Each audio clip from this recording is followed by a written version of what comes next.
कथा होंगे। जय माता दी, जय माँ कामाख्या, जय श्री महाकाल महाराज। ओम बम भैरवाय नमः। आसो मेहतरानी नमो नमः।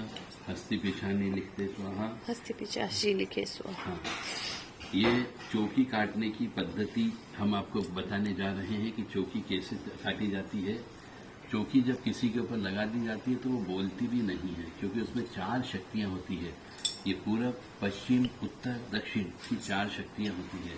चौकी सामान्यतः शमशान से चलती है, तो इसको शमशान में ही भेजा जाता है वापिस। तो शमशान के अंदर अक्सर आपने देखा होगा सफ़ेद कफन का कपड़े का प्रयोग होता है।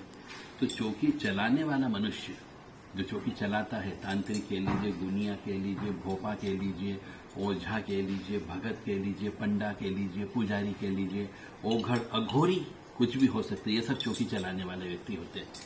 तो जब चौकी चलती तो वो कफन के कपड़े को लेते हैं। हम जब चौकी हटाते हैं तो उस समय ये साधारण कपड़ा हम आपको दिखा रहे हैं, क्योंकि घर पे चौकी आई हुई है, तो घर से चौकी हटाना है तो घर पे कफन का कपड़ा नहीं ला सकते, तो हम साधारण सफ़ेद का कपड़ा ले रहे हैं, परंतु है वही कफन का कपड़े के नाम से ही बाजार में मिलता है, सूती कपड़ा।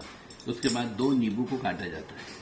ये 2 नींबू को इस तरीके से उल्टे रखे जाते हैं। ये आप जो देख रहे हैं, इनके ऊपर ये कीलें लगाई जाती है। ये नागफनी की कील उपलब्ध हो तो नागफनी की कील लगाई जाती है, अदरवाइज साधारण कील भी आप लगा सकते हो, तो इससे इसकी पावर बढ़ जाती है। ये करने के उपरांत एक सफ़ेद सूता जो बाजार में पूजा की दुकान पर मिलता है, नॉर्मली चौकी चढ़ाने के लिए ये कच्चे सूते, इसको बोला जाता है। इस प्रकार की गट्टी मिलती है, 5-10 रुपये में आ जाती है।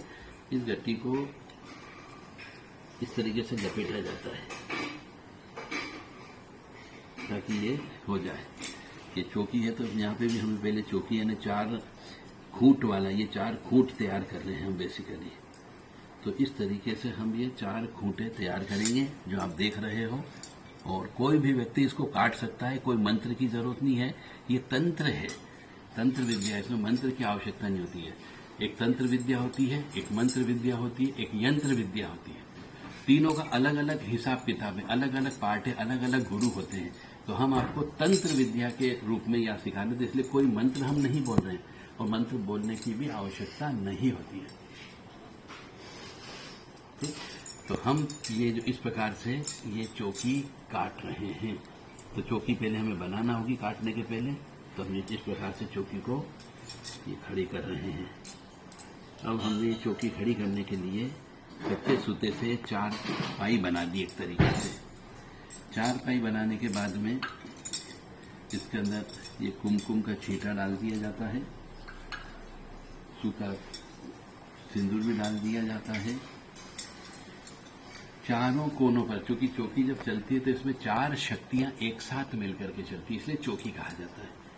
4 टांग के लीजिए अपन, तो इस 4 टांग के लिए शमशान की जो पूजा होती है इस चौकी में, नॉर्मली इसमें ये जायफल का प्रयोग होता है। तो ये चारों कोनों के ऊपर हमें ये 4 जायफल रखना होते हैं। इस प्रकार से 4 जायफल चारों कोनों पर रखे, मतलब 4 शक्तियों को हमने एक तरीके से बिठा दिया है, ये माना जाता है। अब जब चूंकि फ्रिज में मम्मी से चूंकि भैरव जी की शक्ति होती है, ये सब भैरव रूप वाली या मसान की शक्तियां होती हैं, तो इनको कुमकुम, स्त्री के मामले में कुमकुम लगाया जाता है। देवी माँ को भेजते हैं, बहुत से शमशान काली, मसान काली, मरघट काली, इनको भेजते हैं तो कुमकुम लगाया जाता है। परंतु ये ज्ञान होना चाहिए कि क्या भेजा, तो वो नॉर्मली अधिकतर 90 या 99% व्यक्ति शमशान के इनको भेजते हैं, मसान मरघट को। तो इनके ऊपर यहाँ पे चारों इस जो जायफल रखे हैं इनके ऊपर ऐसे सिंदूर लगाया जाता है, इनको तिलक करते हैं बेसिकली कि आप चारों देवता जो है, अब हमें बोलने की जरूरत नहीं कि कौन देवता, क्योंकि ऑटोमेटिक आ जाते हैं। जहाँ पे ये चौकी रहती है जिस घर में, तो वहाँ पे वो चारों ही आए।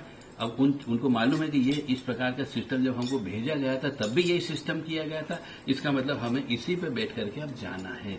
तो बोलने की जरूरत नहीं कि हम यहाँ पे बोले कि भैया काल भैरवाय नमः, बटुक भैरवाय नमः, ओगड़ाय नमः, अघोराय नमः, या कुछ भी नहीं बोलना है अपने को, ऑटोमेटिक वो आके यहाँ पे बैठ जाते हैं। इसके बाद में ये एक नींबू इसमें रखा जाता है। भेंट स्वरूप इन चारों की भेंट में जो नींबू वो सामने वाले ने दे करके ही भेजा, क्योंकि बिना नींबू के तंत्र नहीं होता है, तो भेंट दी जाती है इसमें। ये इस प्रकार के ये कच्चा सूता भी इनको उपलब्ध कराया जाता है, ये बीच में रख दिया जाता है। और एक ये पुतली, नॉर्मली वो किसी एक व्यक्ति के ऊपर चौकी भेजते हैं, जो व्यक्ति मुख्य होता है, या तो जिससे उसकी लड़ाई हो, या तो मुख्य व्यक्ति है जिससे लड़ाई हो। अब वो लड़ाई के लिए कोई स्त्री भी हो सकती है, किसी की धर्मपत्नी भी हो सकती है, बहन भी हो सकती है, बेटी भी हो सकती है, माँ भी हो सकती है। इसी प्रकार से कमाने वाले पुरुष के ऊपर करते हैं तो पूरा घर बर्बाद हो जाता है, क्योंकि कमाई बंद हो जाती है धीरे धीरे चौकी जाने से। दिमाग खराब हो जाता है, दुकान पे जाने की इच्छा नहीं होती है, यदि वो सर्विस करता है तो सर्विस पे जाने की इच्छा नहीं होती है, घर में क्लेश होने से भी उसको काम करने की इच्छा नहीं होती है।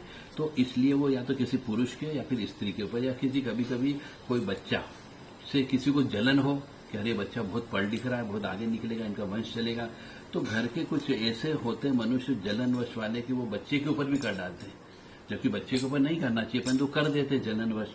तो बच्चे की जब एक ही पुतली बनाई जाती है, तो हमने ये एक पुतली आपके सामने बनाई है। अब ये जो पुतली बनती है, साधारणतः इस तंत्र विद्या में तंत्रिक लोग अलग अलग प्रकार के आटे का प्रयोग करते हैं। अब आपको मालूम नहीं कि उस तांत्रिक ने 5 प्रकार के आटे का प्रयोग किया कि 3 प्रकार के आटे का प्रयोग किया। तो साधारणतः जिसको ज्ञान नहीं है उनके लिए स्ट्रेट फॉरवर्ड हम नियम बता रहे हैं कि 7 प्रकार का आटा ले लेना चाहिए, क्योंकि नॉर्मली तांत्रिक इन 7 प्रकार के आटे में से ही आटे का प्रयोग करेगा, चाहे 3 का भी करेगा तो उन 7 में से ही लेगा। तो उसमें उड़द का आटा मस्ट कंपलसरी वो लेता ही लेता है। हर गुरु यही अपने शिष्य को सिखाता है, तो शिष्य वो उड़द का आटा तो लेगा ही लेगा। तो उड़द का आटा मस्ट कंपलसरी है। फिर आप कोई भी जो आटा आपके घर में उपलब्ध हो सब डाल देना।